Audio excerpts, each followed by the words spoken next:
ना बोलना ही सबसे उत्तम स्थिति प्राप्त करने का उपाय है। ना बोलना, मौन धारण करो, ज्यादा किसी से बात मत करो। बात करना ही अपने हृदय की बात को बाहर करने से भजन क्षीण हो जाता है। पहले भजन की रीति वर्णन की कि आप ये समझ लो कि बुढ़ापे तक भी भोग की वृत्ति बनी रहेगी यदि जवानी में अपने को नहीं कसा। दूसरे की निंदा करोगे तुम्हारे सुकृत नष्ट हो जाएंगे, भक्तों की निंदा करोगे बहुत जन्म के सुकृत नष्ट हो जाएंगे, ईर्ष्या करोगे, क्रोध करोगे, अभिमान करोगे, भजन मार्ग में प्रवेश नहीं होगा, जलते रहोगे। अब भजन करने वाले का स्वभाव कैसा होना चाहिए? गंभीर।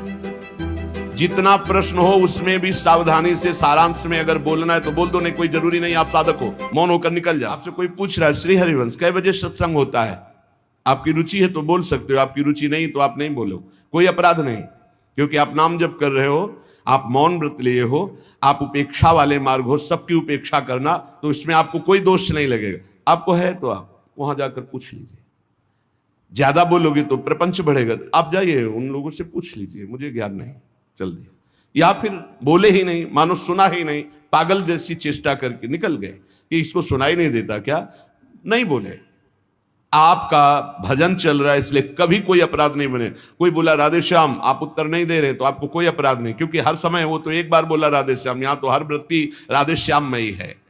गंभीर स्वभाव, को था न पावे जहां नीर गंभीर, जैसे जहां अगाध जल होता है कोई था नहीं ले सकता, ऐसे ही साधक का अपना स्वभाव बनाना चाहिए। उच्च श्रृंखल स्वभाव नहीं बनाना चाहिए, बहुत बातचीत करने वाला स्वभाव नहीं, गंभीर, चुप, शांत। ऐसा संग करो जिसके पास बैठने से ही प्रिया प्रीतम की चर्चा होने लगी। बैठते ही प्रिया प्रीतम की चर्चा, बैठते ही सिद्धांत की चर्चा, प्रपंच की चर्चा नहीं, निंदा नहीं, इधर उधर की बात नहीं। अगर हृदय मंदिर में ठाकुर का प्रादुर्भाव नहीं हुआ तो जीवन निरर्थक रहा, चाहे जो कुछ कर लो, हमारी बात मान लो। लाखों मंदिर देखे, लाखों मंदिर भ्रमण में, जहां आसपास कबूतरों की बैठक हो गई है, कोई बिरला ऐसे कभी गया तो गया नहीं, ऐसे करोड़ों के मंदिर बने। अगर तुम्हारे हृदय मंदिर में प्रभु का प्रादुर्भाव नहीं तो कुछ बात नहीं बनी। और हृदय मंदिर के पट खोलते हैं गुरुदेव, रसिक गुरुदेव। एक बार चतुरदास जी नाम के महापुरुष अपने गुरुदेव की सेवा में रहते। बड़े भाग्यशाली होते हैं जो गुरु की सेवा प्राप्त हो जाती है, बड़े भाग्यशाली होते हैं। रसिक गुरुदेव की सेवा, जैसे महापुरुषों की सेवा में जो रहते हैं उनको हम महापुरुष के समान ही मानते हैं। गुरुदेव के चरणों में बाद में प्रणाम करेंगे, मानसिक पहले गुरु चरणों की सेवा में रत रहने वालों को प्रणाम करते हैं। और जब नजदीक वो किसी सेवा निमित्त नजदीक आते हैं तो उनके भर नेत्र चरण देखते हैं और उनके चरणों में बार बार प्रणाम करते हैं। क्यों? क्योंकि हमारे गुरु चरणों की सेवा में ये है। इनके चरणों की वंदना से, गुरु वंदना से भी अधिक लाभ प्राप्त होता है। जो हरिवंश उपासक सेवे, सदा सेवूं ताके चरण विचारी, जो हरिवंश को धर्म सिखावे, सोई तो मेरे प्रभु ते प्रभु भारी। तो श्री चतुरदास जी अपने गुरुदेव की सेवा में रहते थे। बड़े अहोभाग्य है जिनको गुरुदेव के आज्ञा पालन करने का सौभाग्य मिलता है। उनके पुण्य की क्या महिमा, जिनको गुरुदेव आदेश करते हैं आप ऐसा कीजिए, अहोभाग्य, अहोभाग्य जिन्हें गुरुदेव की आज्ञा मिल गई। इन्हीं का नाम खोजी जी पड़ा, चतुरदास जी का नाम खोजी जी पड़ा। ये गुरुदेव जी के सेवा में, अब जैसे गुरुदेव लघु शंका कर रहे हैं तो पानी लिए खड़े, गुरुदेव को हस्त प्रक्षाल, आचमन, आज्ञा कब क्या हो जाए तो जल की सेवा लिए खड़े थे। गुरुदेव जी लघु शंका में ही समीप बैठे। बड़ा भारी पीपल का वृक्ष दूर था तो वायु के द्वारा उसके फल और पत्ते बीज सब पड़े थे। लघु शंका किए, हंसने लगे और हंसते हंसते हाथ प्रक्षालन किया, आचमन किया। तो इतनी जोर की मस्त मुस्कुराहट और हंसी थी। श्री चतुरदास जी ने, जिनको खोजी जी बाद में कहा गया, आचमन करा रहे थे, कहा गुरुदेव कोई मधुर प्रसंग प्रभु का याद आया या कोई घटना घटी? आप बहुत मुस्कुरा रहे हैं, बहुत हंस रहे हैं इस समय, बाह्य प्रसंग तो कोई ऐसा है नहीं। कहा तू कैसा शिष्य है रे, सेवा में रहता हुआ मेरी हंसी का कारण नहीं जान पाया, मैं क्यों हंसा, इतना भी तुझे ज्ञान नहीं, और मेरी सेवा में रहता है। कैसा शिष्य है जो गुरु के मन की बात न जान पावे, गुरु के इशारे के, गुरु के मनोभाव को न जान पावे, वो शिष्य ही क्या। चलो सेवा छोड़ो, मैं क्यों हंसा इसकी खोज करके आओ। अब बताओ, गुरुजनों की प्रति सेवा कर बहुत कठिन है, बहुत कठिन है। यहां कहा कि छोड़ो सेवा, मैं क्यों हंसा ये बताओ, आके खोज करो। अब गुरु आ गया, तुम्हारी बुद्धि अब सेवा के अधिकारी नहीं, यदि तुम ये नहीं जान सकते मैं क्यों हंसा। हंसे गुरु जी और फंसे चेला जी। आप समझो, आप मतलब कितना कठिन विषय है गुरु सेवा, बहुत कठिन। यही तो अमोघस्य, जो जीत गया अमोघस्य। तुम्हारी बुद्धि विवेक रहित है, जब तक तुम हमारे हंसने का कारण ज्ञात करके ना हो तब तक तुम्हें हमारे पास कभी नहीं आना चाहिए। चलो जाओ यहां से, आश्रम से। हमारे मन की बात जब जान जाओगे कि मैं क्यों हंसा, उसका कारण सही बताओगे आकर के, और जो मैं मन में सोच रहा था तो फिर सेवा में रख लूंगा, तब मैं मानूंगा कि तुम मेरे सच्चे शिष्य हो और सेवक हो।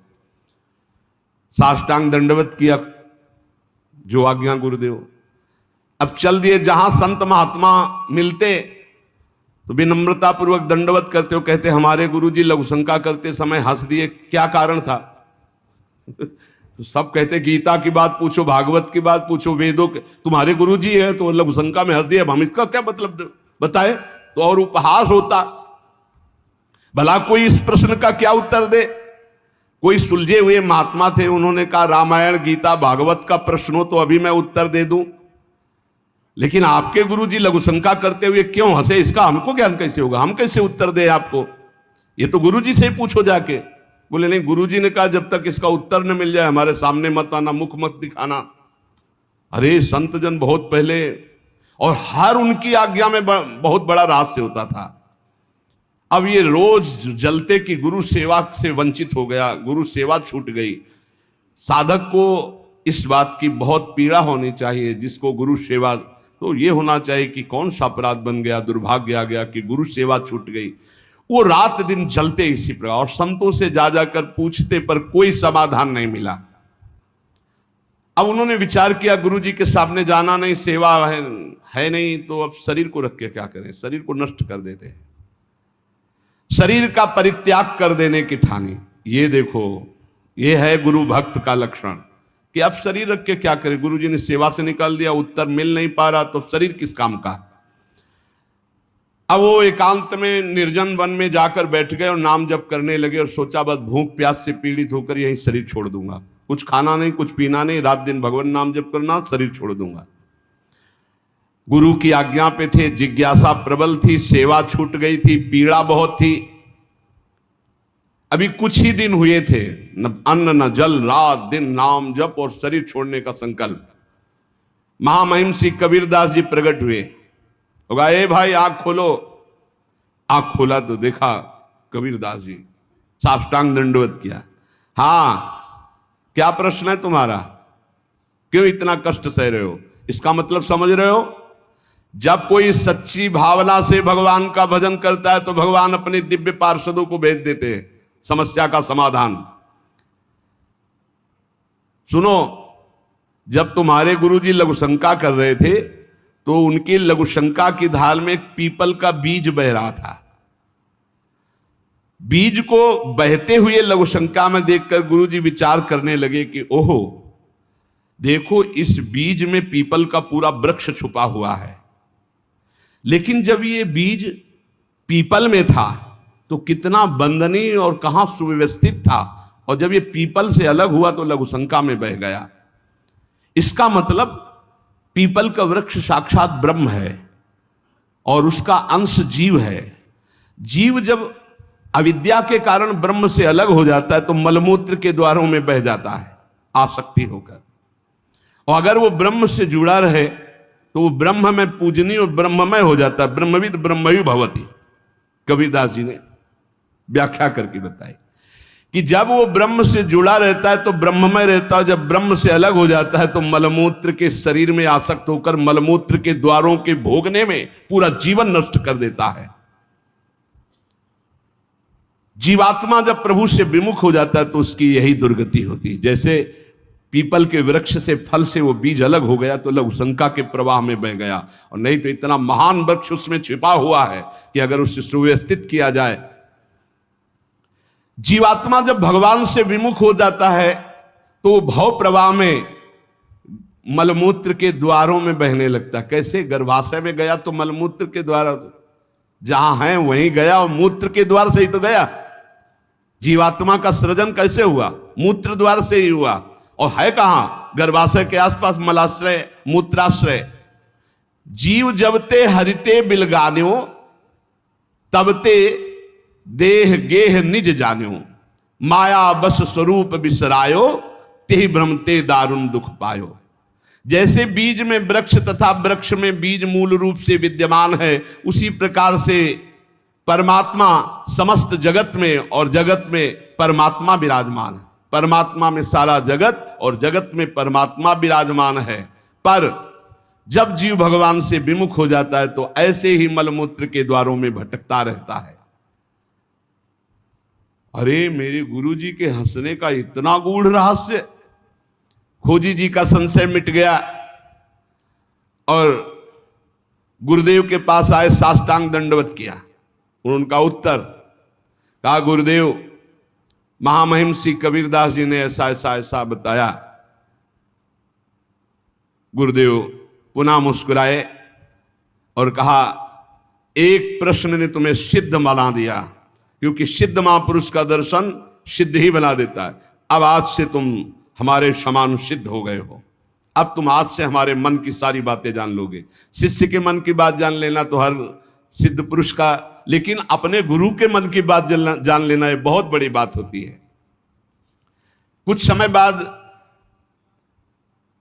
खोजीजू के गुरु हरि भावना प्रवीण महा, देह अंत समय बांधी घंटा सो प्रमानिए, पावे प्रभु जब तब बाजी उठे जानो यही, पाए पैन बाजी बड़ी चिंता मन आनिए, तन त्याग बेर नहीं हुती फेरी पाछे आए, वाही ठोर पौड़ी देखो आम पक्यो मानिए, तोरिता के टूक किए छोटो एक जंतु मध्य गयो सो बिलाए, बाजी उठो जग जानिए।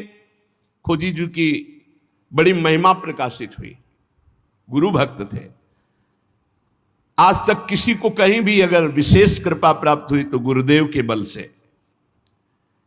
खोजी जी के गुरुदेव का जब अंतिम समय आया, भगवत चिंतन परायण रहते थे, उन्होंने एक घंटा बांध दिया और कहा, जब मेरा मोक्ष हो जाएगा तो घंटा बज जाएगा, जब मेरा भगवत मिलन हो जाएगा तो घंटा बज जाएगा।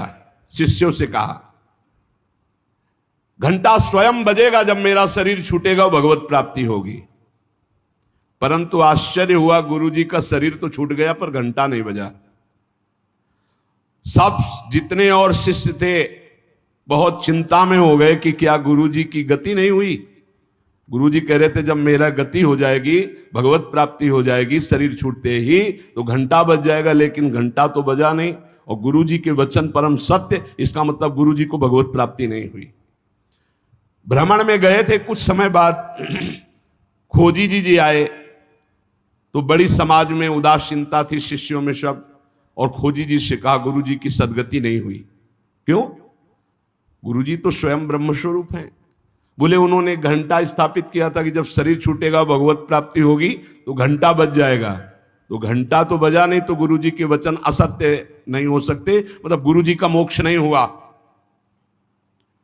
खोजी जी, कहां गुरुजी का शरीर छूटा था? बोले, आम के पेड़ के नीचे गए, जहां गुरुजी लेटे थे मुझे बताओ। बोले, यहां लेटे थे। लेट गए और सामने देखा तो एक पका हुआ आम था ऊपर। उनका इस आम को तोड़ो। आम को तोड़ा और जे भी उस आम को चीरा तो एक कीड़ा निकला, और बस वो कीड़ा अंतर ध्यान हुआ, सोई घंटा बज गया। कीड़ा अदृश्य हो गया और घंटा स्वयं बज गया। बहुत विचित्र बात है। भला इतने सिद्ध महापुरुष, क्या इनकी गति में अंतर आम ने डाल दिया?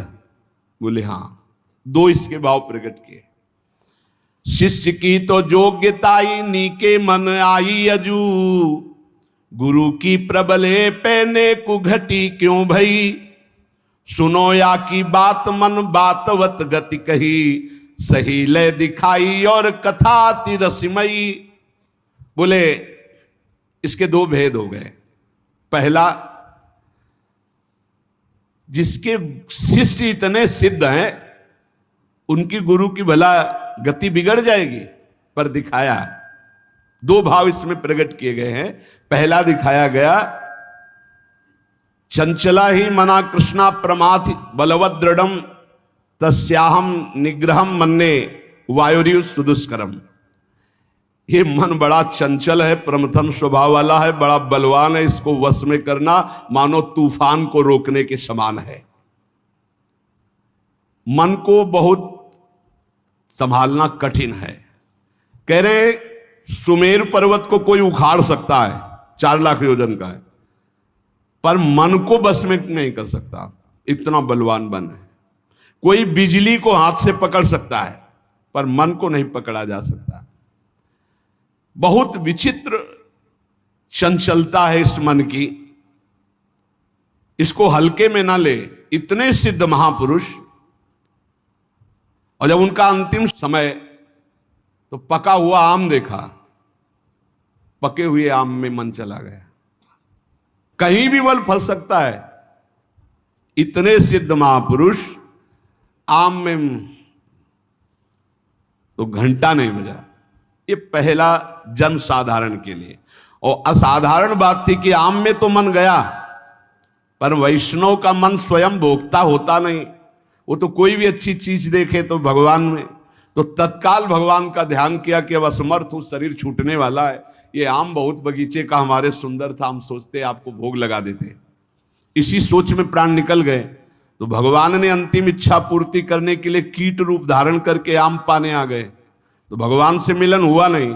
जब आम को छेदन किया और वो भगवान अंतर ध्यान हुए, तब जाके खोजी जी से मिले तो घंटा बज गया। इसका आंतरिक रहस्य बताया। तो यहां यह बताया गया कि मन बड़ा चंचल है। भगवत प्राप्ति करने वाले उपासक को कहीं भी अपने मन की वृत्ति ना अटक जाए, इसमें अंतिम तक सावधान रखना है। अंतिम तक कभी भी फंस सकती है। और दूसरी बात है, जिसका स्वभाव बन गया है हर वस्तु हर व्यक्ति में भगवान का दर्शन, भगवान को समर्पण, तो उसकी दुर्गति नहीं हो सकती। तीसरी बात, जो गुरुदेव के शरण में रहकर गुरुदेव की आज्ञा अनुसार चलते हैं, आपको सच्ची बतावें, गुरु अपने से भी ऊपर महिमाशाली उसे बना देता है।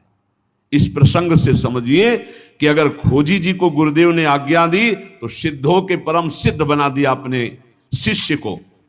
ऐसे विकल प्रेमी महापुरुष को समस्त देवता ब्रह्मादि नमस्कार करते, पूरे भुवन में यश फैल जाता है और वो यश सबका मंगल करने वाला होता है। एक पुण्य बल से यश फैलता है और एक भजन बल से यश फैलता है। जो भजन बल से फैलता है वो सबका मंगल करता है। जो पुण्य बल से वो वाह वाह होती, बस केवल वाह वाह। और जब भजन बल का यश फैलता है तो आह निकलती कि मैं कैसे ऐसा प्रेमी बनूं, मैं कैसे सब दोषों से रहित होकर भगवान का भजन करूं। इतना अंतर है, यश दोनों का फैलेगा। एक पुण्यात्मा का तो वाह वाह होगा, कितना सुंदर विमान, कितना सुंदर वैभव, कितना सुंदर ये। लेकिन जब किसी प्रेमी महाभागवत का यश फैलेगा तो उसके हृदय में जलन होगी।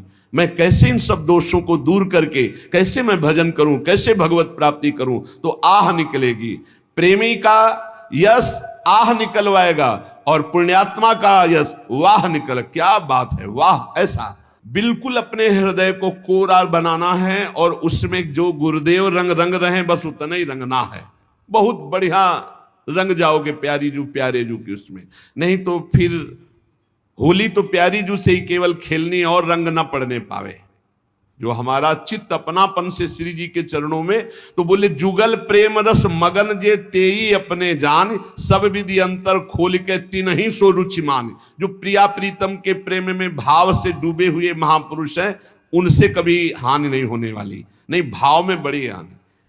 जिनकी चरण रज की प्राप्ति के लिए बड़े बड़े साधन भी समर्थ नहीं है, उनकी जब हम चर्चा, यहां संसार में क्या समझा जाता है।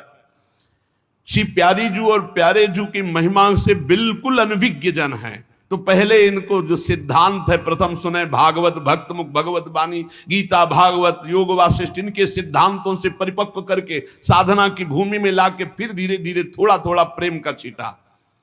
और एक आश्चर्यमयी बात देखना, हम सुनाएंगे तुम्हें गीता भागवत और सिद्धांत, और जब आप हमारी तरफ झुकोगे तो आपकी ठसक बोलेगी हमारे माँ श्यामा झुको राज, बच्चा बच्चा बोलेगा।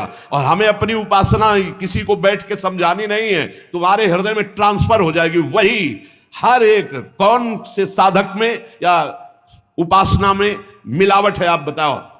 किसी भी बच्चे की उपासना में मिलावट नहीं होगी, ये साधक और संतों की तो बात जाने दो। क्यों? जहां वो दृष्टि मिलाएगा, जहां अपनापन करेगा कि मेरे महाराज जी, वही मेरी महारानी है, पलट कर वो उसके हृदय में आ जाएगा, पलट कर आ जाएगा। ये समझाने का विषय नहीं, ये अपने आप पलट के आ जाएगा। अनन्यता जो यहां है वही तुम्हारे हृदय में ठसक बैठ जाएगी, कुछ अच्छा ही नहीं लगेगा। देख लेना, हम चाहे जितना योग वासिष्ठ सुनावें तुम्हें, चाहे वेदांत सुनावें, परिणाम तुम्हारे अंदर यही आएगा। राहो को काहू मने दिए मेरे प्राणनाथ श्री श्यामा, शपथ करो तृण छिए, यही आएगा। देख लेना, क्यों? क्योंकि गुरु ने यही दिया है। जो ये विराजमान महापुरुषन ने सब रस गायो देखनो, ये है कि उनको हियो कहा ठहरानो, ताको गहनो, वही आ जाएगा आपके हृदय में। इही रस परस्यो नाही जिनी, तू जिन पर से ताही, तासो ना तो नाही कछु, ये रस रुचे न जाही। जिसको श्यामाजू से परिचय नहीं, श्यामा श्याम से परिचय नहीं, उसको कभी भी छूना नहीं। वैसे साधक उपासक चाहे गृहस्थ चाहे विरक्त हो, अपनी तरफ से किसी को छूने की आदत ना रखे। छू के बात करना या ऐसे कि अपनी तरफ से ना करे, कोई टच हो जाए वो बात अलग है, कोई ऐसे छू ले उसे नहीं छूना। अपनी तरफ से किसी को स्पर्श न करे, सहसा किसी को हृदय से न लगावे, हृदय से उसी को लगावे जो प्रिया प्रीतम के अनुराग रंग में भरा हो। हमने देखा है पूज्य महापुरुषों को, एक आए थे, उन्होंने ऐसे किया, वो 2 कदम पीछे हट गए, फिर आगे वो बढ़े, ऐसे फिर पीछे हट गए। पूछा ऐसा क्यों किया, आप गले क्यों नहीं लग रहे? तो उत्तर जानते हो क्या था? हम इसके योग्य नहीं। ऐसी चतुराई से, ऐसी प्रवीणता से मारा कि उनको क्षोभ भी नहीं हुआ और आप अपने को बचा लिया। बोले हम इसके योग्य नहीं। कहाँ आप? और बोले नहीं, बोले नहीं, पीछे हटते चले गए। गजब का मतलब यही तो है 64 कला प्रवीण तदपि भोरी। कैसी उनके हृदय में क्षोभ नहीं हुआ, उनका मैं योग्य नहीं हूं आपके इस, बस तिनको प्रश्न कीजिए, मना है, क्योंकि परमाणु होते हैं शरीरों में। अगर हम रसिक महापुरुषों के तो कैसे कैसे तुम्हें अनुभव बताएं, बहुत दिव्य परमाणु होते हैं।